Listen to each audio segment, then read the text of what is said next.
Let us begin our discussion on vector spaces with an example. Consider the set of all real vectors. Set of all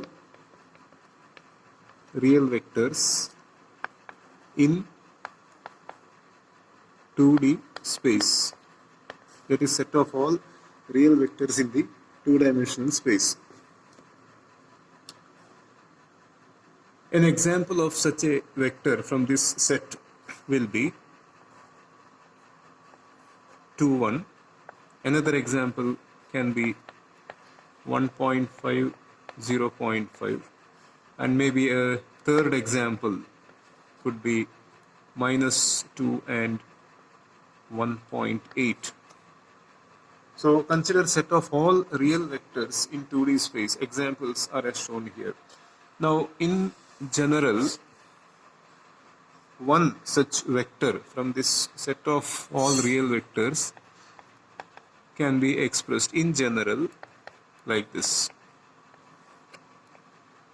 So x1 and x2 are real numbers, and vector x in general becomes a vector from this set of all real vectors in 2D space.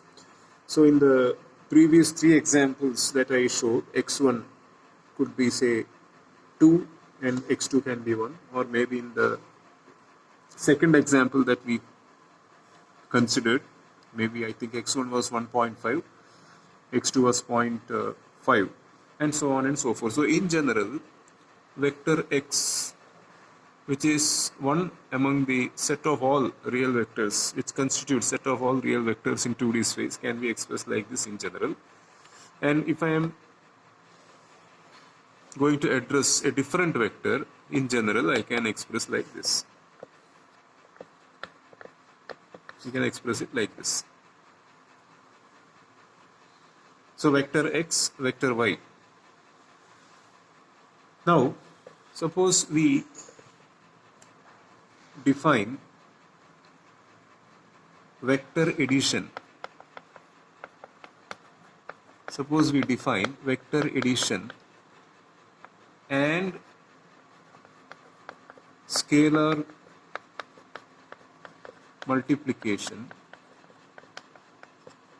on this set of real vectors in 2D space. Let's say we define vector addition and scalar multiplication, and let's say that we are defining vector addition expressed like this as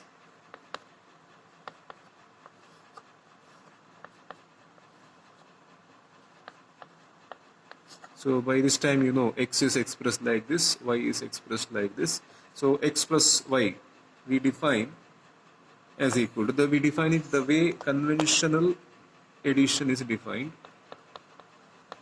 How we conventionally add two vectors.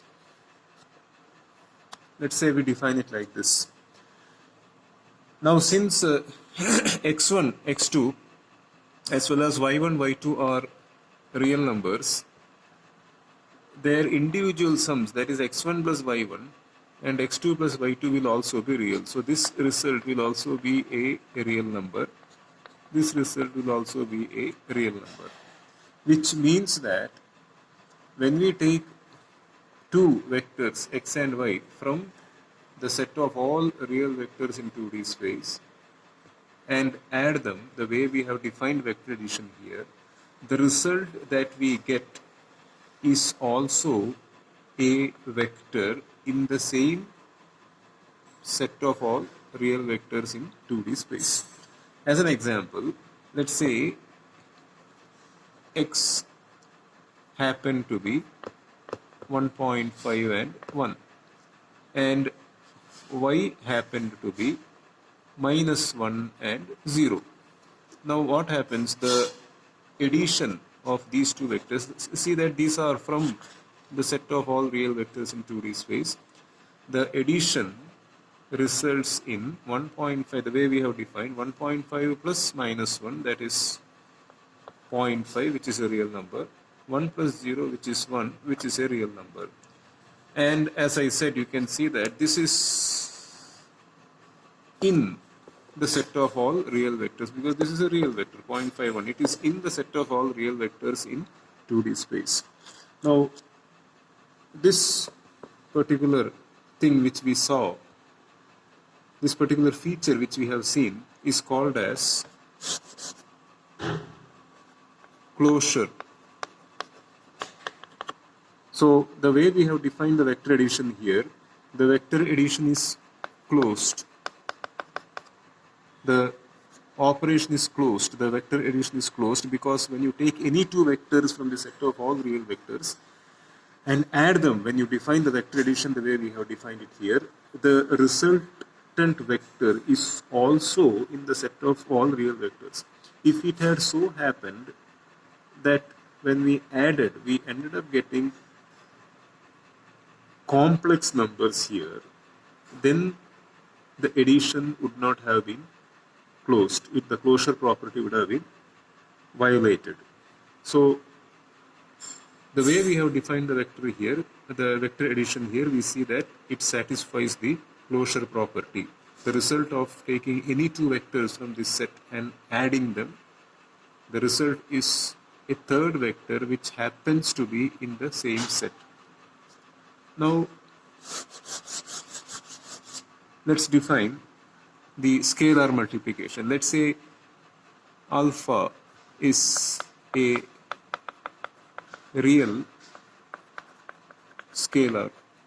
Alpha is a real scalar, and we define scalar multiplication like this. So scalar into vector, alpha into x1, x2, alpha into x1, x2 equal to, we define the scalar multiplication like this, alpha x1, alpha x2.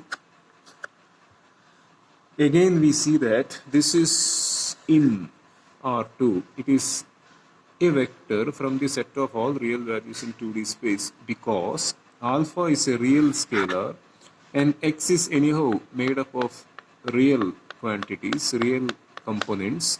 So alpha into x1 is also real, alpha into x2 is also real. So the result of scalar multiplication, alpha into a vector x, is also a vector in the set of all real vectors in 2D space, which means that it is closed under scalar multiplication as well. So the way we have defined the addition as well as the vector addition as well as scalar multiplication is such that both those operations are closed, in the sense that the result is also a vector in the or from the set of all real vectors in 2D space. A quick example, let's say alpha is minus 2 minus 2, x1 let's say is 1 and x2 let's say is minus 1. The result is alpha into x1 is minus 2, alpha into x2 is 2.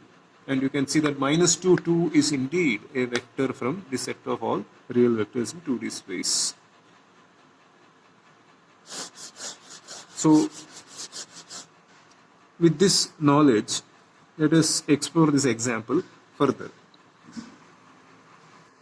Let us further see whether the set of real vectors in 2D space, by this time if I just write like this, you should be able to make out that what I am referring to is the set of real vectors in 2D space. Let's say that further the set of real vectors in 2D space satisfy these conditions, and we will verify whether it is true. So the first condition that we claim that this set is going to satisfy is that, and before I go to those conditions, let me just quickly remind that we have already defined how to add two vectors, and we have already defined how to multiply a scalar with a vector. It was done a short while ago, so I will not repeat it. So we have already we already have these definitions with us. Now let's say that the set of real vectors in 2D space is going to satisfy these properties. I'll write the first property. X plus y, vector x plus y is equal to vector y plus x. Now this property is easily satisfied. One can readily verify it here. So on this side I will verify this. X plus y is, we just now saw that a short while ago. X plus y is this, and y plus x is this. And one can easily see that it is indeed satisfying. So this property is also satisfied by the set of real vectors in 2D space, along with the property that addition, vector addition is closed and scalar multiplication is closed. To quickly recall, closure means that the result of these operations, the results are also in R2. So this property is satisfied. And the next property is that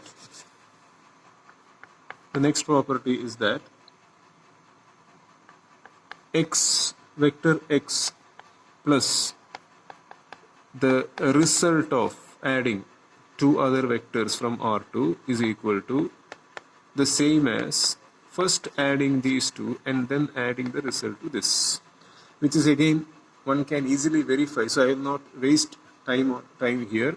This will be quickly to show plus y1 plus z1, y2 plus z2, and by virtue of the way we have defined vector addition, this will be x1 plus y1 plus z1, x2 plus y2 plus z2, a single vector. The same thing you will end up getting here, which you can verify. So this property is also satisfied by the vectors in the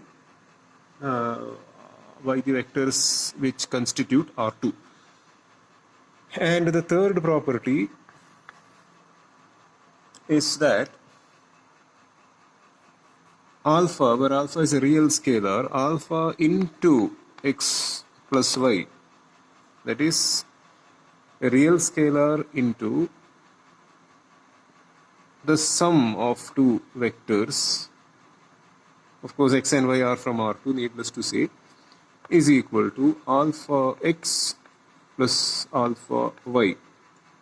Again, this can be verified because this result will be, the way we have defined, this result will be alpha x1 plus y1, alpha x2 plus y2, which will be alpha x1 plus alpha y1, because it is basic multiplication and addition that happens component wise, and this will be alpha x2 plus alpha y2, and on this side alpha into x was defined earlier is this, plus alpha into y is this, and if you add you are going to end up getting this. By virtue of the way we have defined vector addition, if you add this you are going to end up getting this, which means that this property is also satisfied. And the next property is that scalar alpha into another scalar beta, real scalar, into x, that is real scalar beta into a particular vector x from R2, that result is further multiplied by a scalar. This result will be equal to the same as first multiplying these two scalars and then multiplying the resultant scalar with the vector x. Again, it can be verified easily. So alpha into beta x1, beta x2, that will be alpha beta x1, alpha beta x2, and here it is alpha beta x1, alpha beta x2. Easily verified. So this property is also, four properties are satisfied along with the closure property. These four properties are satisfied. Next is alpha plus beta, where alpha and beta are real scalars. Alpha plus beta into vector x is equal to alpha x plus beta x. This can also be verified. I will not do this here because you will get alpha plus beta x1, that will be alpha x1 beta x1, and alpha plus beta x2, which will be alpha x2 plus beta x2, and on the right hand side you will end up getting the same thing, alpha x1 plus beta x1, that is alpha plus beta x1. You will end up getting the same thing, which you can easily verify. So this property will also be satisfied. And so 5 properties here along with the closure property. Now the next property is that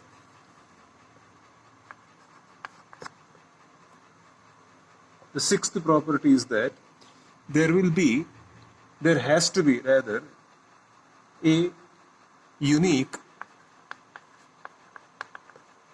there has to be a unique additive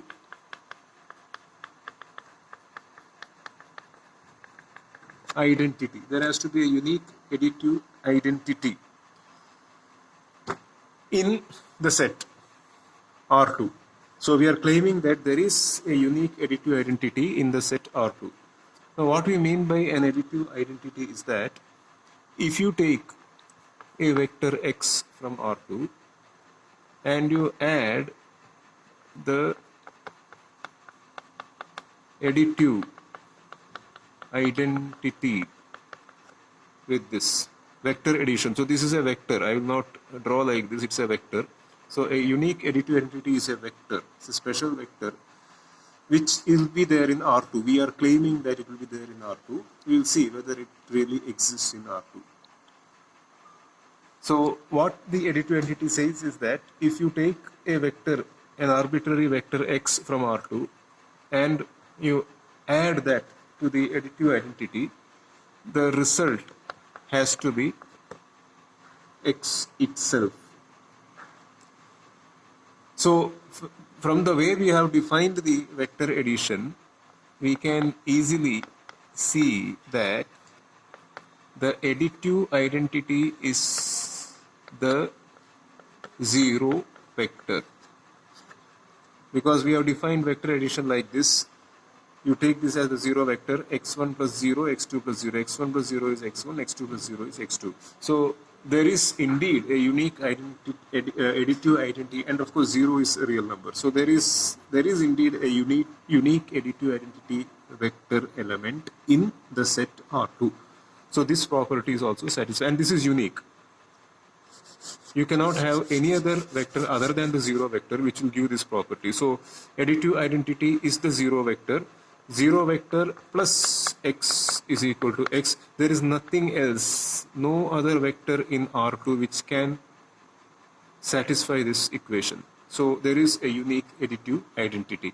If it so happens that there is some other vector other than 0, if there is some other vector other than 0 which satisfies this, so this is not equal to 0. If there is some other vector other than 0 which satisfies this, then the additive identity is not unique and the property is not violated. It is not satisfied. So unique additive identity exists. And then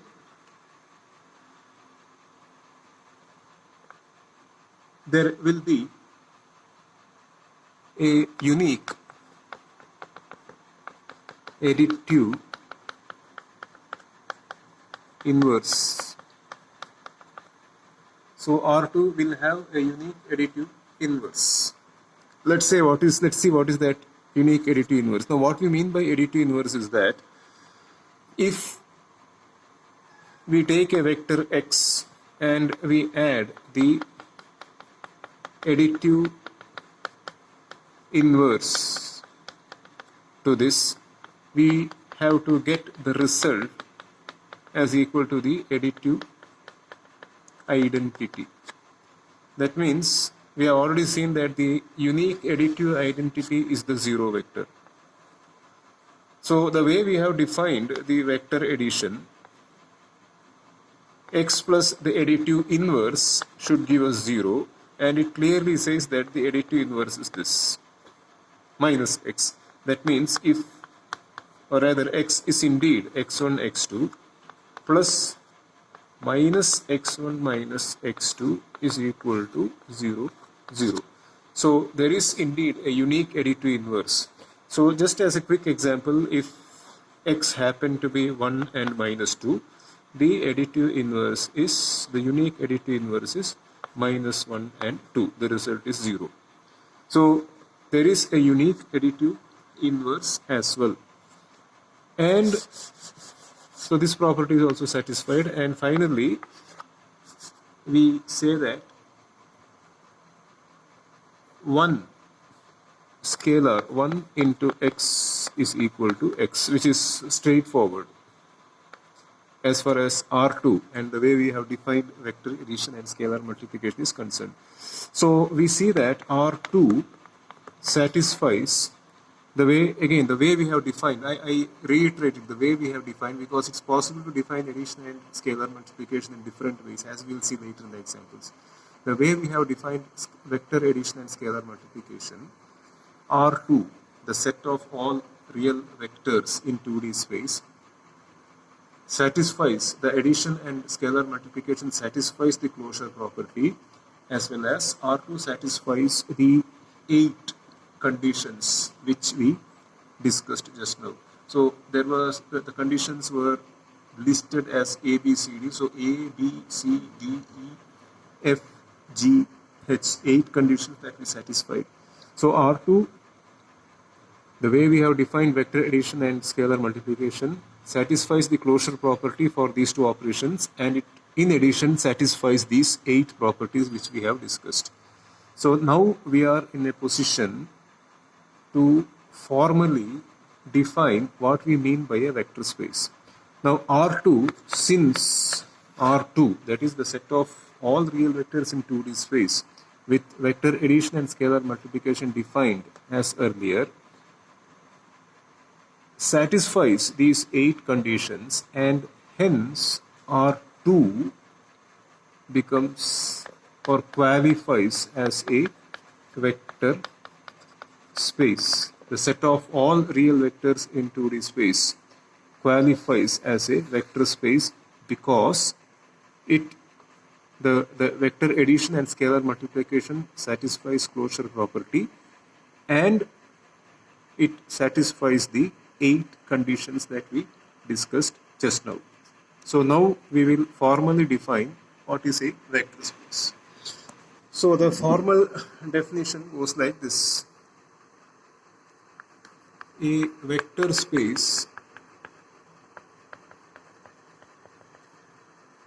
is a set of vectors that is closed under vector addition and scalar multiplication. That is closed under vector addition and scalar multiplication, and which satisfies the